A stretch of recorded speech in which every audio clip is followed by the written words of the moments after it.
Welcome to Salesology, conversations with sales leaders, the art of faster, easier, more profitable sales. When you're ready to transform your sales for today's transforming market, we've got you covered with your host, the queen of cold calling and founder of Salesology, award-winning author, speaker, sales trainer, and coach, Wendy Weiss. Hi, welcome to Salesology, conversations with sales leaders, the art of faster, easier, more profitable sales. And I'm your host, Wendy Weiss. I am the founder of Salesology and the Salesology prospecting method. I'm also known as the queen of cold calling. And today, our very special guest is Jeff Bajorek. And Jeff empowers and enables salespeople by instilling belief in their sales methodologies. When you're aligned with what you do, you can do your best work. And you never sell better than when you #sell like you. So welcome, Jeff. Thanks for having me, Wendy. This is fun. I'm excited to discuss selling with you. I mean, it's not every day you get an opportunity to sit with the queen of cold calling. Right. Well, you should actually be on bended knee, I think. Oh, hold on. Let me move my chair and let me bend the knee. Yes. Absolutely. So let's begin at the beginning. What is the backstory? How did you get to where you are today, enabling salespeople, empowering them by instilling belief in their sales methodologies? What was the journey? Well, it was a cold day in September in the late 1970s. I was born. It's funny. The journey has been exciting. The journey has been interesting. The journey has not been straight. You know, I initially got into sales reluctantly, I think like a lot of people do.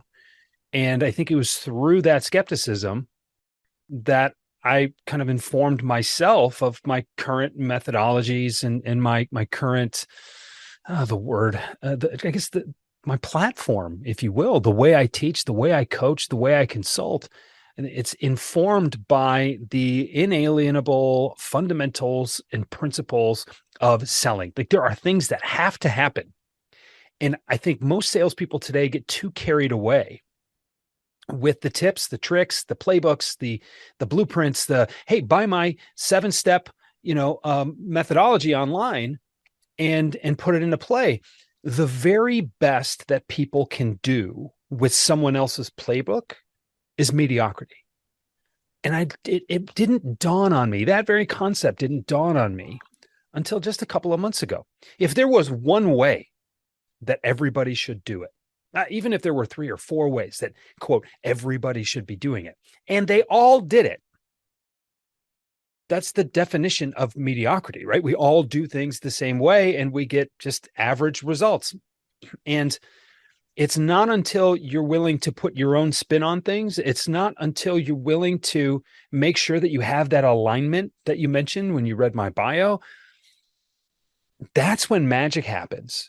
And that is the scariest thing in the world for salespeople to do, is to trust themselves. There's all this talk about, how do we build trust in our clients? How do we build trust with our prospects? How do we get people to take our call?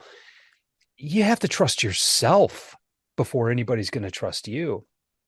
And that little voice in the back of your head, that feeling in your gut, that is the thing you need to be trusting. And so many salespeople don't trust that. So I've come a long way from being skeptical of getting into sales to spending almost an entire year in a sales role and pretty much having figured out that this wasn't for me. I wasn't cut out for this.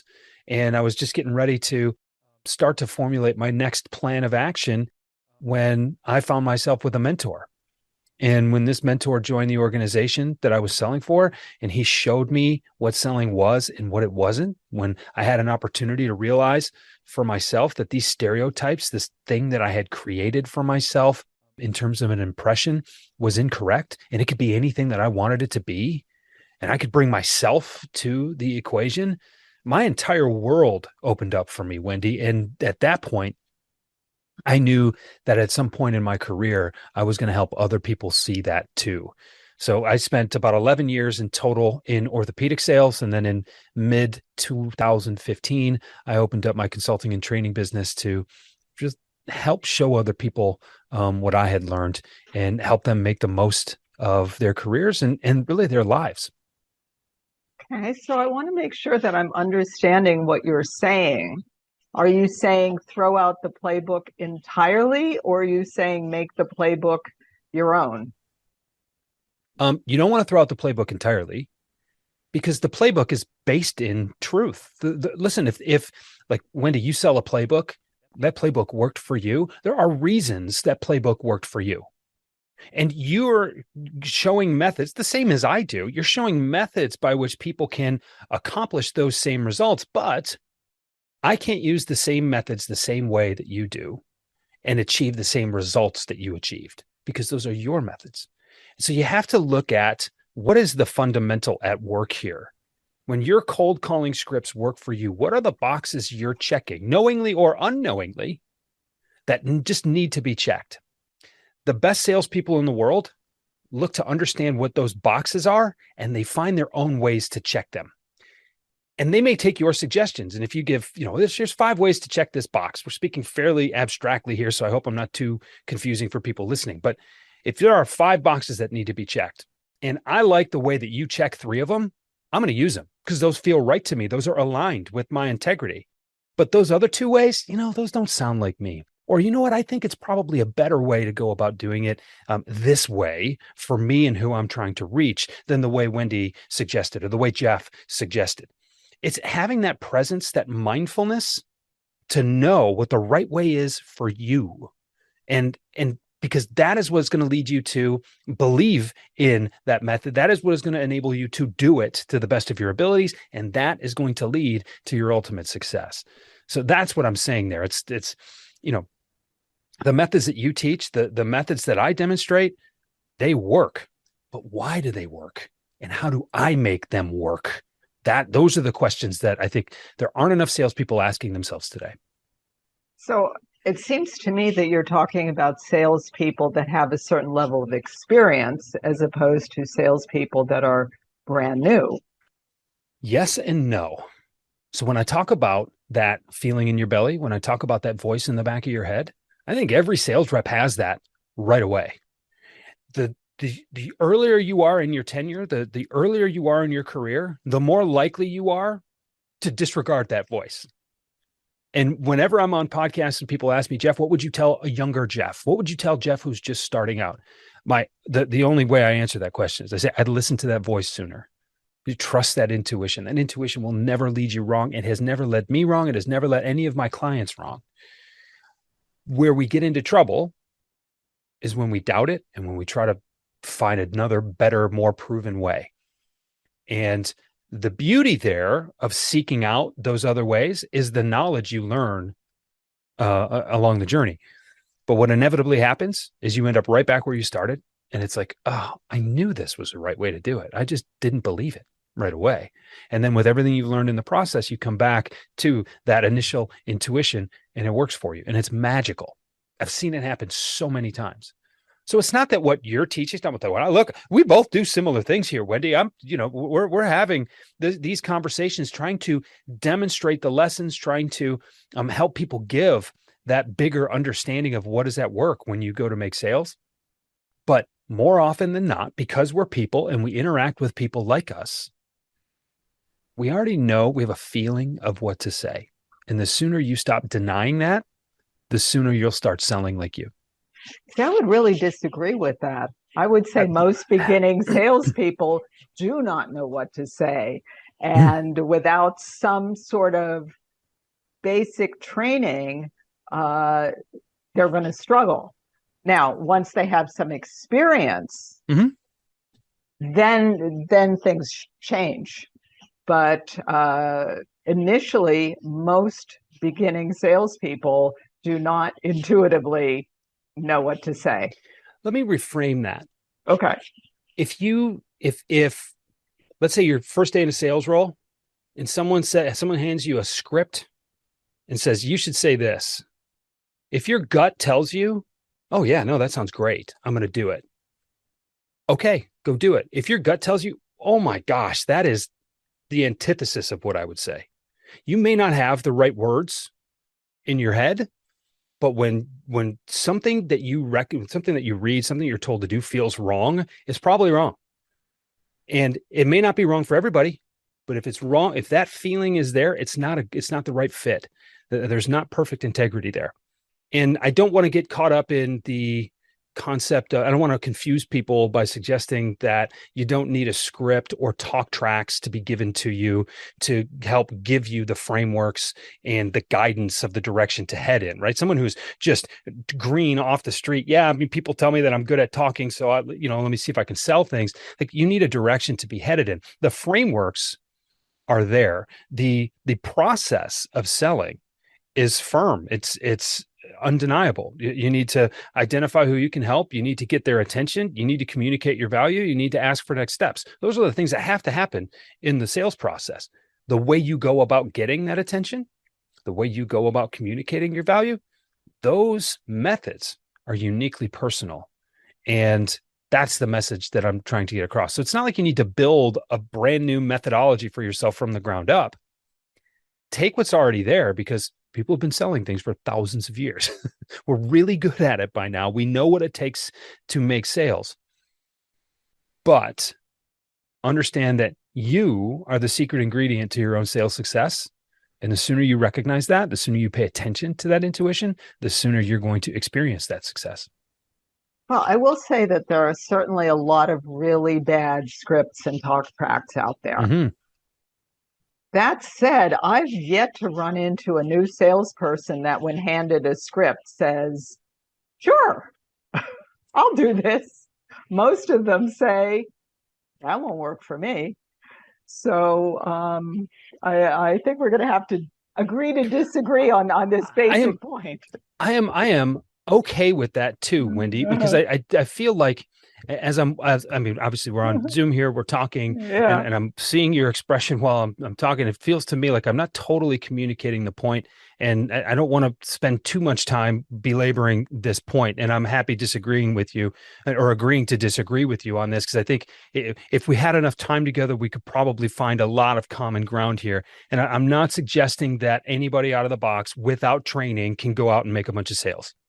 You need to be guided. You need to be shown. You need to be shown the structure. You need to have a basic understanding of what needs to happen. Mm-hmm. But I think there are too many people who feel that if the script doesn't work, then it must be the script. I need another script. And then you go find another script that only works kind of okay for them. Maybe you have some success. Look, I'm not saying I couldn't make sales with your words, but I'm leaving a lot of sales on the table if I'm only using your words, right? The missing ingredient to the whole sales success cycle, as I lay it out, is your integrity. Are you aligned with what you do, who you do it for, how you do it, and why? And if you don't have all four of those elements of alignment, you're leaving your best work on the table. That's the statement I'm making here. And selling like you is more than just about making, wordsmithing and things like that. There's methodology behind it. Is cold calling the best? Is email going to work better for you? You know what? That really depends on what you're selling and who you're selling to. The debates about cold calling being dead or what. I love using the phone, but there are certain clients of mine that I know the phone's the best way to reach them. There are other clients of mine that is the last way they need to be reached.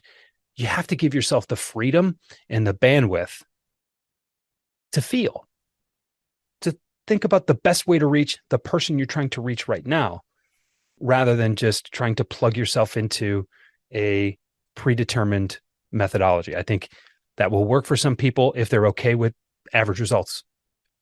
And average results can still be pretty good. It all depends on your perspective.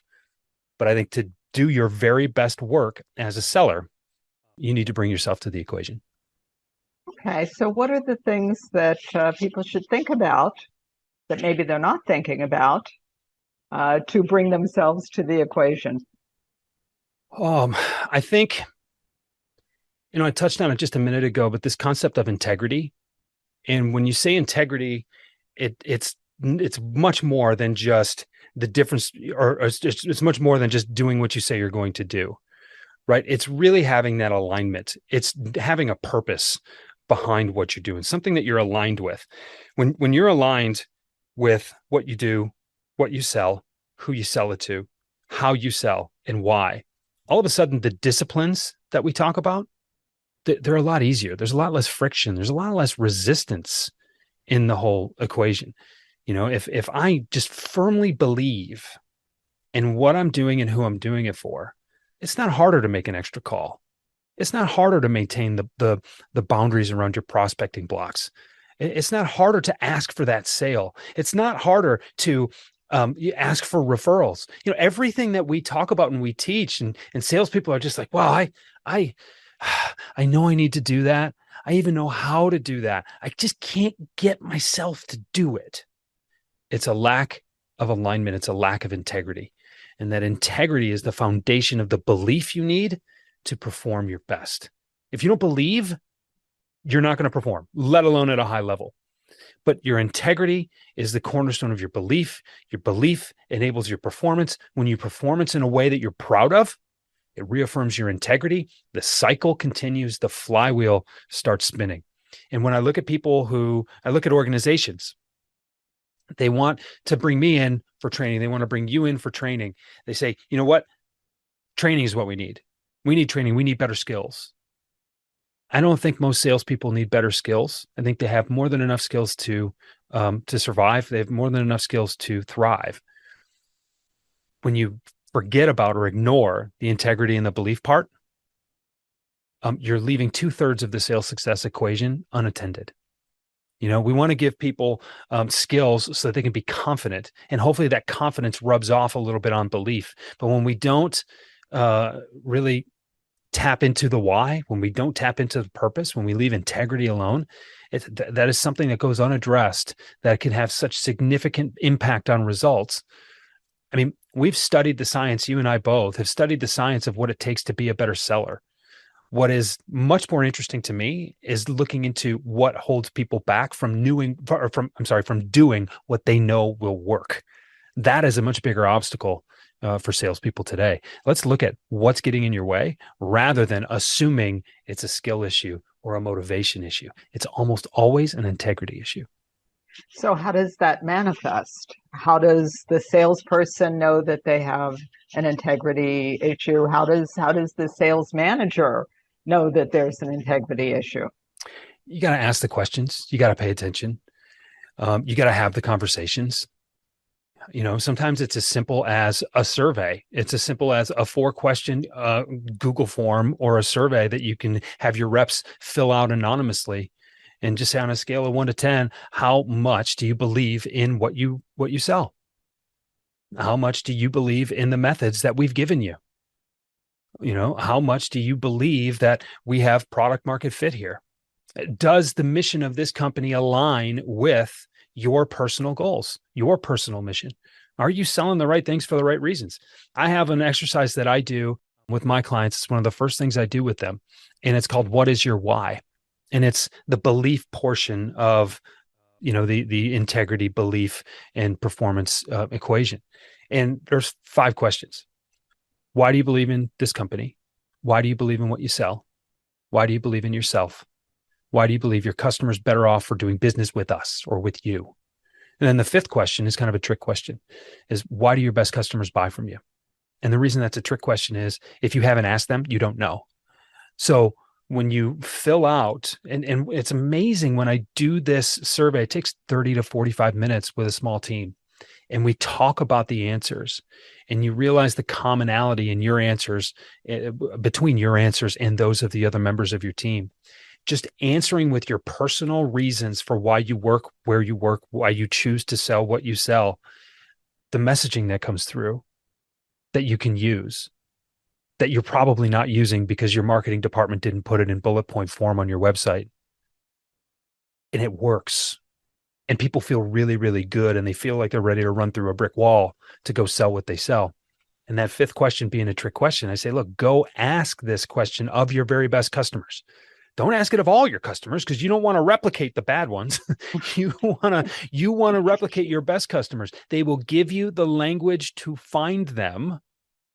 And if you ask the right follow-up questions, they will often introduce you to more people who will be just like them, who will be customers you will love to have long-term relationships with.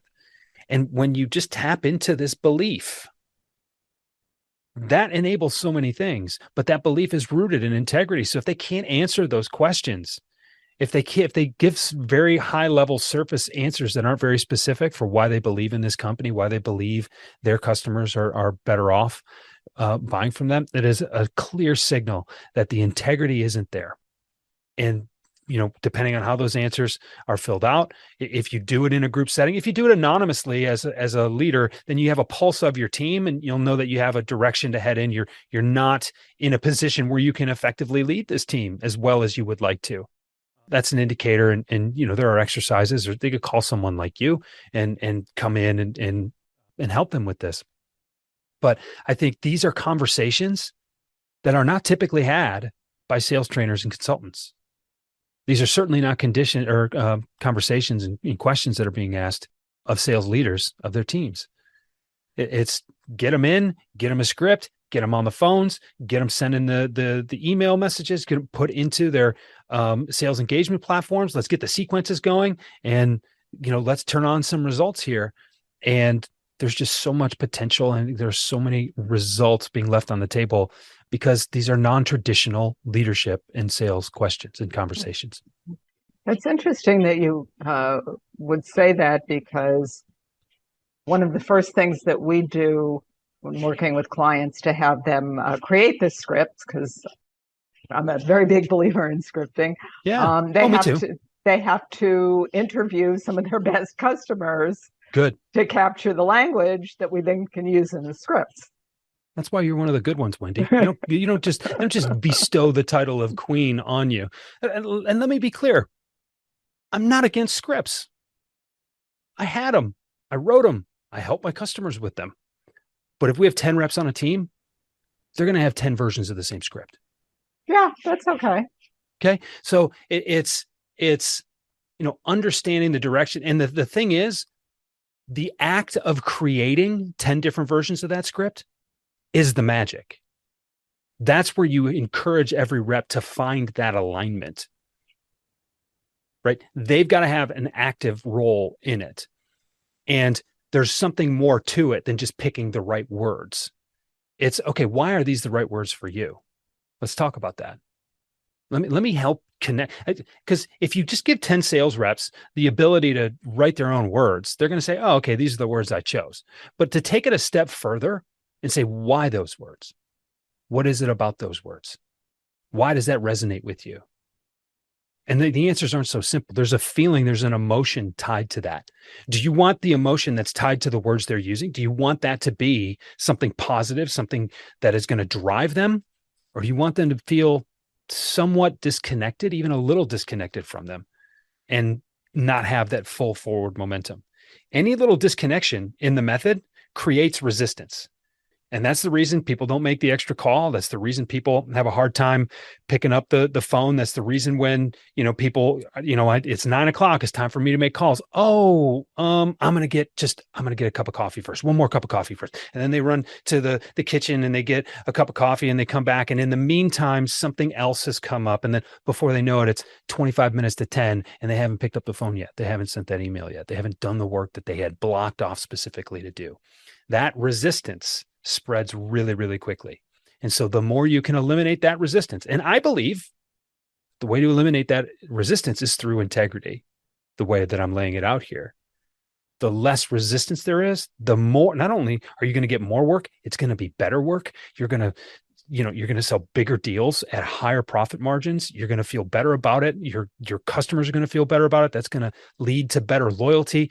You're going to have teams that are hitting target more often. You're going to create this culture where winning is the norm. You're going to reduce turnover, all of the things that go along with that, because you are helping your reps align completely what they do, who they do it for, how they do it, and why. So I want to ask you some more about what to do if you ask all the questions and you have the conversations and you find out that your team is not feeling the integrity. We're going to pause before I ask you those questions, though. We're going to pause for a word from our sponsor. And our sponsor today is Salesology 3X Appointments.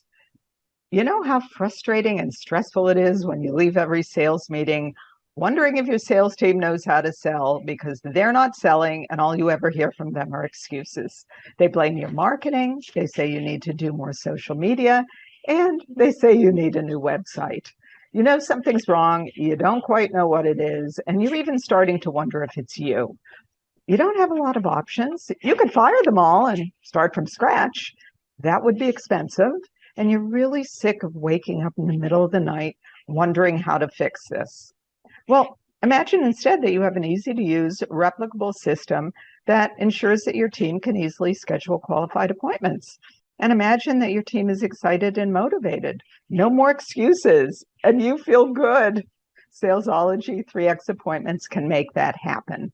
If you're a business owner or a sales manager with an underperforming sales team, let's talk. Click on the link to my calendar in the show notes, schedule a time, and I look forward to meeting you.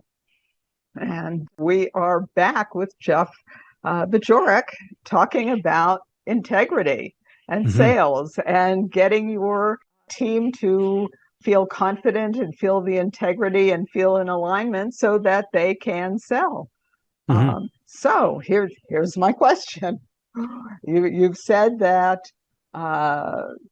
salespeople, the team, they need to be in alignment. They need to be in integrity. You need to have a conversation. You need to ask questions. So let's say you do those things. I mean, if everybody's in integrity, great, you're all set. Right. But how much fun? That's no fun, right? What happens if you find out your team is not in alignment? They kind of aren't feeling it. They don't feel like they're in integrity. What then? Well, it leads to a different conversation. And there are a lot of ways you can go about doing this. You can take the team away for a retreat. You can, even if that's just for coffee in the afternoon, to kind of get them out of the element a little bit. And you need to reach them. As the leader, you need to create the space where they feel comfortable talking about why. What's missing? What's the gap? I've done an exercise before. Actually, Jeffrey Gitomer suggested this exercise to me.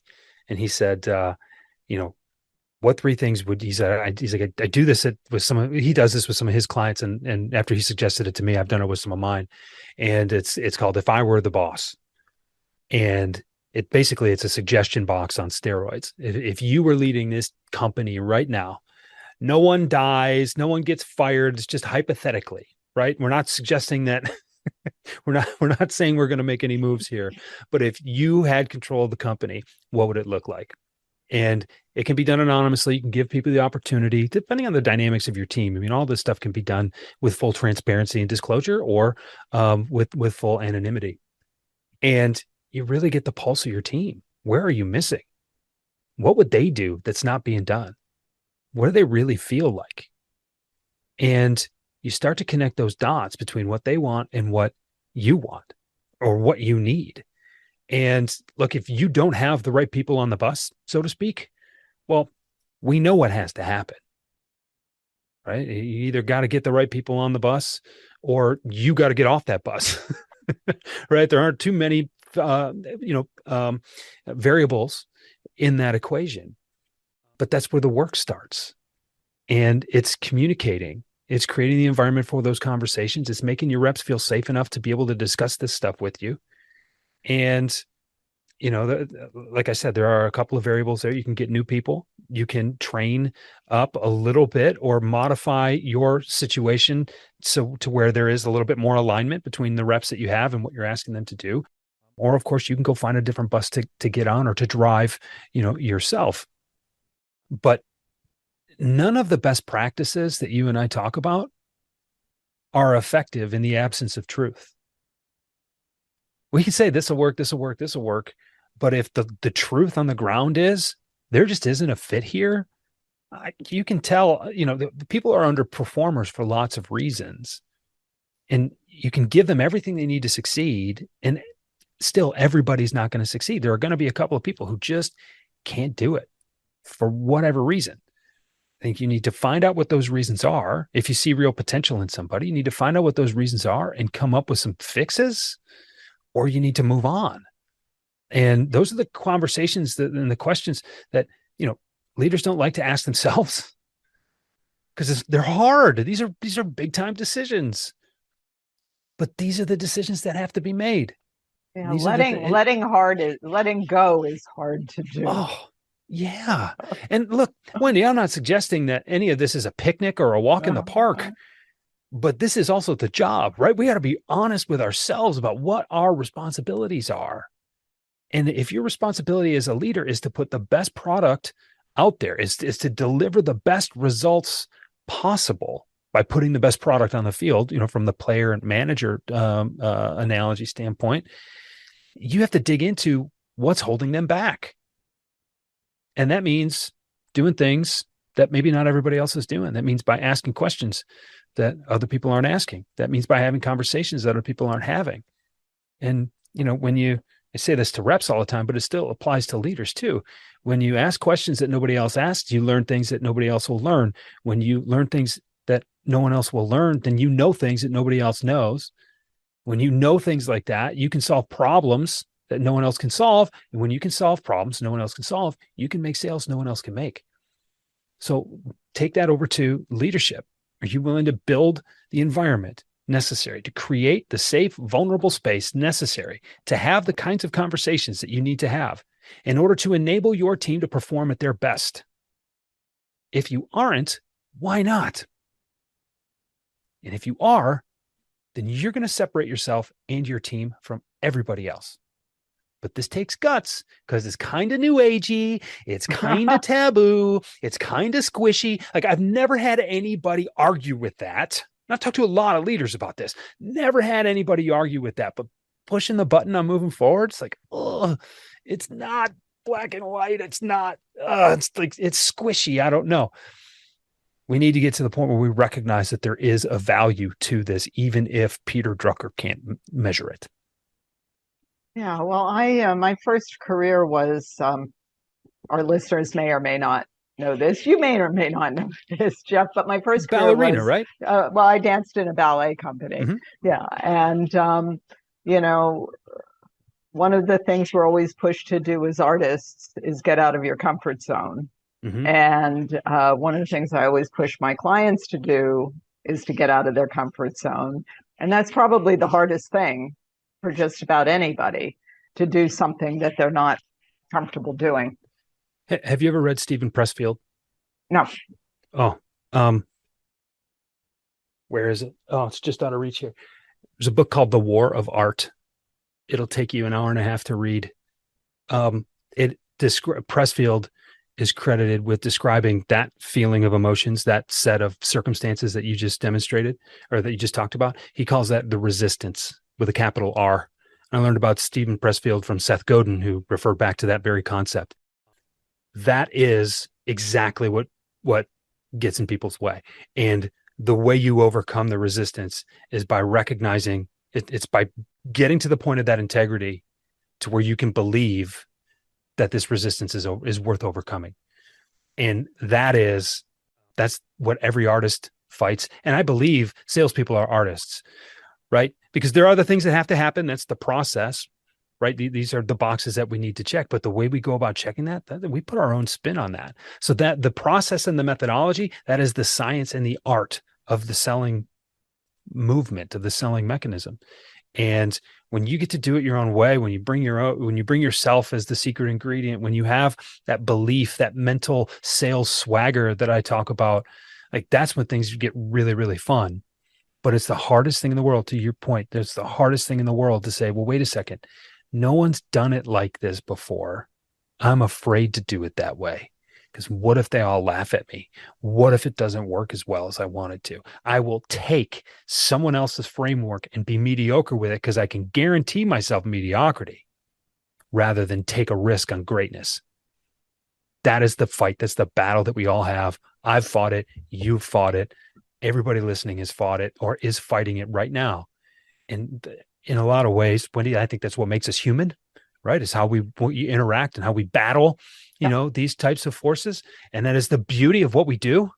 It's the humanity of what we do. But that's what we're working to overcome here. And that is one of the best little books you'll ever read. In fact, it's one of the 5 non-sales books that I recommend every salesperson reads because of the impact that concept will have on you. Okay. Well, I've got it on my list now. And I know you have a free gift for all of our listeners today. I do. And I kind of mentioned it. I'm much more interested in what holds people back than I am in just laying skill sets and methods out there for people. And so I have a white paper. It's available on my website. You can go to jeffbajorek.com/8 reasons. That's the number 8 reasons. I know that'll be in the show notes, but it's the 8 reasons you and your team are not creating more sales opportunities. And I lay it out, and you can read it in 15 minutes. It's not a challenging read here, but it just lays out these things that I think are often overlooked as it relates to the obstacles that get in salespeople way. The way of salespeople. I'm never sure what the grammar's like on that statement. You did fine. You did fine. But you go check that out. And there's an assessment there. You can basically score yourself on a scale of 1 to 10 with all 8 of these reasons. And that'll guide you to where you need to put your efforts first. And if you want, I've got a tool that's online that I can basically send right over to you. If you want your team to be able to do this assessment anonymously and digitally, so you can compile all the data in one spot for your team, just shoot me a message, and I can send that to you. And we will indeed post that link in the show notes. So as soon as you finish listening to this podcast, go to the show notes, click on the link. No clicking and driving, please. No clicking and driving, but then park the car, go to the show notes, click on the link. And you have been listening to Salesology Conversations with Sales Leaders. And my special guest today has been Jeff Bajorek. And if you found value in today's podcast, then think about one business owner or one sales leader or one salesperson that you think would also find value in today's podcast, and please share the link with them.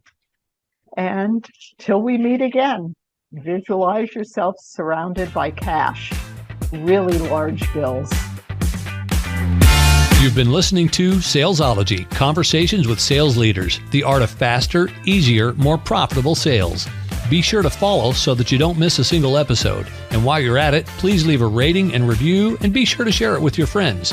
Tune in every week for more exciting insights and wisdom on transforming sales. And until next time, visualize yourself surrounded by cash, very large bills.